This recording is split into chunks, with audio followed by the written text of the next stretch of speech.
Assalamualaikum warahmatullahi wabarakatuh. Halo anak-anak, apa kabar? Kita jumpa lagi. Masih membahas materi bab 7 tentang tekanan zat dan penerapannya dalam kehidupan sehari-hari. Kalau sebelumnya kita membahas tentang tekanan pada zat padat, sekarang kita membahas tentang tekanan pada zat cair. Masih bersama Ibu Nana Olivia Solihah ya. Oke, kita mulai saja. Nah, seperti halnya tekanan zat padat yang telah kita pelajari sebelumnya, pada zat cair juga berlaku konsep tekanan. Misalnya ketika kamu berenang, kalau sekarang udah nggak bisa berenang ya karena kondisi begini. Ketika kamu sedang berenang dan mencoba untuk menyelam ke dasar kolam, biasanya semakin dalam kita menyelam, maka kita akan merasakan tekanan yang semakin besar. Biasanya semakin sesak ya. Semakin menyelam, semakin ke bawah kita semakin sesak. Nah, kenapa? Karena setiap benda yang berada di dalam zat cair itu akan mendapat tekanan dari zat cair tersebut. Jadi setiap benda, ya, apapun benda itu, ketika dia berada di dalam zat cair, maka benda itu akan mendapat tekanan dari zat cair tersebut. Sifat-sifat tekanan zat cair pada dinding tabung atau misalkan pada suatu benda, diantaranya zat cair menekan ke segala arah, ya. Lalu, semakin dalam letak suatu titik atau suatu benda dari permukaan zat cair, maka tekanannya akan semakin besar. Tekanan zat cair tidak bergantung pada bentuk wadahnya, melainkan bergantung pada kedalaman dari permukaan zat cair tersebut. Jadi, contohnya tadi ketika berenang ya, mau berenang di kolam yang berbentuk lingkaran atau berbentuk kotak ya, atau di dalam laut, itu tidak bergantung pada bentuk wadahnya, tapi hanya bergantung pada kedalaman. Dihitung dari permukaan zat cair. Jadi, seberapa dalam kita menyelam dari permukaan zat cair tersebut. Dan yang terakhir, tekanan zat cair ini bergantung pada massa jenis zat cairnya. Jadi, kita menyelam di dalam air biasa dengan di dalam air laut, dengan di dalam misalnya zat cair yang lain, itu akan berbeda karena massa jenisnya berbeda, ya. Nah, di sini kita akan membahas tekanan hidrostatis. Apa itu tekanan hidrostatis? Adalah tekanan dalam zat cair yang disebabkan oleh berat zat cair itu sendiri. Jadi, disebabkan oleh berat zat cair itu sendiri. Sifat tekanan hidrostatis diantaranya semakin dalam letak suatu benda atau suatu titik dari permukaan zat cair, maka tekanannya semakin besar. Tadi sudah kita singgung sedikit ya. Nah, pada kedalaman yang sama, tekanannya juga sama. Jadi, kalau misalkan kita menyelam bersama-sama dengan teman lain, kalau kedalamannya sama, maka tekanan yang kita alami juga akan sama. Tapi kalau kedalamannya berbeda, maka tekanannya juga akan berbeda. Yang terakhir, tekanan zat cair ini ke segala arah adalah sama besar. Jadi, mau kemanapun arahnya, tekanannya akan sama besar. Ya. Nah, besarnya tekanan hidrostatis zat cair ini dipengaruhi beberapa faktor, yaitu kedalaman. Tadi sudah kita bahas ya. Lalu massa jenis zat cair dan percepatan gravitasi. Massa jenis zat cair itu jenis zat cairnya ya, dia mempengaruhi ya. Dan percepatan gravitasi. Karena kita berada di bumi, maka kita mengalami percepatan gravitasi bumi.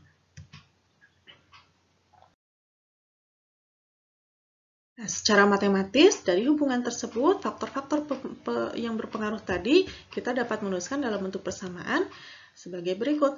pH itu berarti tekanan hidrostatis. Kemarin kita bahas P itu adalah tekanan ya. Supaya membedakan dengan tekanan zat padat, kita kasih simbol pH atau tekanan hidrostatis itu sama dengan, ini adalah huruf ρ. Ya, kalau kamu masih ingat pelajaran kelas 7 ada massa jenis, ada huruf ρ dikali G dikali H ya. Jadi dengan pH-nya itu adalah tekanan hidrostatis, satuannya Pascal. Lalu ada ρ, bukan P ini ya, dibacanya ρ. Ini adalah massa jenis zat cair dengan satuan kilogram per meter kubik. G itu adalah percepatan gravitasi bumi, ya, satuannya meter per second kuadrat. Dan H itu adalah kedalaman benda di dalam zat cair. Nah, hati-hati, kedalaman benda itu dihitung dari permukaan sampai ke benda itu, bukan dari dasar, ya, atau dari permukaan ke dasar, bukan. Dari permukaan sampai ke benda, ya. Nah, itu persamaan yang kita gunakan. Besarnya tekanan hidrostatis tidak dipengaruhi oleh bentuk wadah zat cair. Tadi sudah kita bahas. Nah, hal ini dinyatakan dalam hukum utama tekanan hidrostatis yang bunyinya tekanan hidrostatis di setiap titik pada bidang datar di dalam zat cair sejenis yang berada dalam kesetimbangan adalah sama.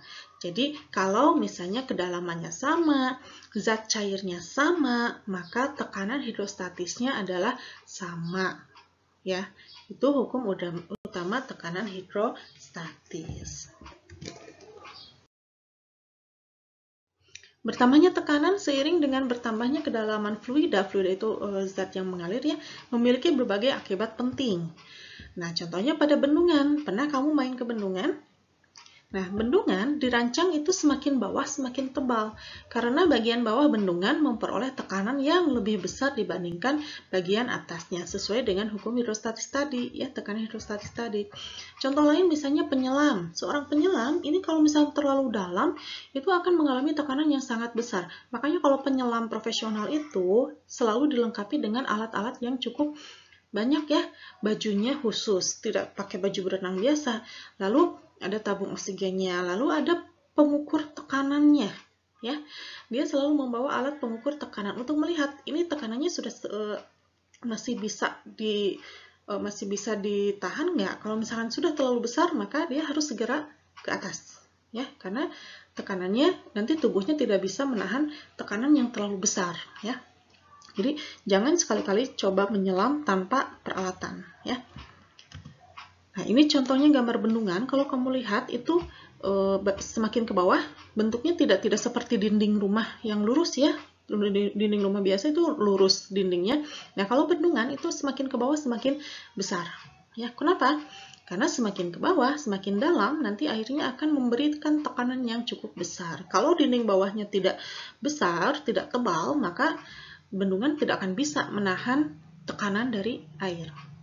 Nah, ini beberapa desain konstruksi bangunan bendungan. Nah, ini ada yang bentuknya seperti ini, ada yang melengkung seperti ini, nah, ada yang segitiga seperti gunung ini, dan ada yang seperti ini. Tapi yang jelas dari keempat desain ini semuanya bagian bawahnya lebih besar dibandingkan bagian atas, ya.